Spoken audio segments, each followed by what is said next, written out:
നിലമ്പൂർ ഉപതെരഞ്ഞെടുപ്പിനുള്ള സ്ഥാനാർത്ഥി ചർച്ചകൾ ഊർജിതമാക്കി മുന്നണികൾ. ആര്യാടൻ ഷൗക്കത്ത്, വി.എസ്. ജോയി എന്നിവരുടെ പേരുകൾ കേന്ദ്രീകരിച്ചാണ് യു.ഡി.എഫിലെ ചർച്ചകൾ.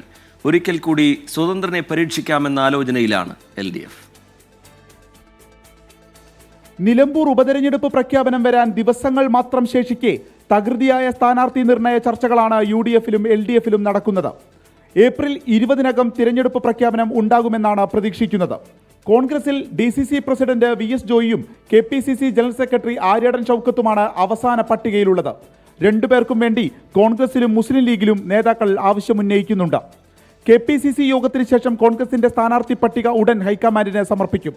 കോൺഗ്രസ് നടത്തിയ സർവേയിൽ ജോയിക്ക് മുൻഗണന ലഭിച്ചെങ്കിലും പ്രായത്തിന്റെ പരിഗണനയും ആര്യാടൻ മുഹമ്മദിന്റെ മകൻ എന്ന ആദരവും മണ്ഡലത്തിലെ സ്വാധീനവും ഷൗക്കത്തിന് ഗുണകരമാവും എന്ന് ഒരു വിഭാഗം വിലയിരുത്തുന്നു.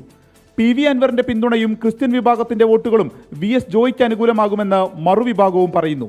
ഹൈക്കമാൻഡിന് സ്ഥാനാർത്ഥി പട്ടിക നൽകും മുൻപ് ഘടകകക്ഷികളുടെ അഭിപ്രായം കൂടി ആരായും.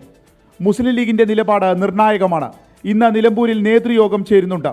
ജയസാധ്യതയുള്ള സ്ഥാനാർത്ഥിയെ പരിഗണിക്കുക എന്ന നിലപാടാണ് ലീഗ് മുന്നോട്ട് വയ്ക്കുന്നത്. CPMന്റെ തോൽവിയിൽ കുറഞ്ഞതൊന്നും അൻവർ ലക്ഷ്യം വയ്ക്കുന്നില്ല.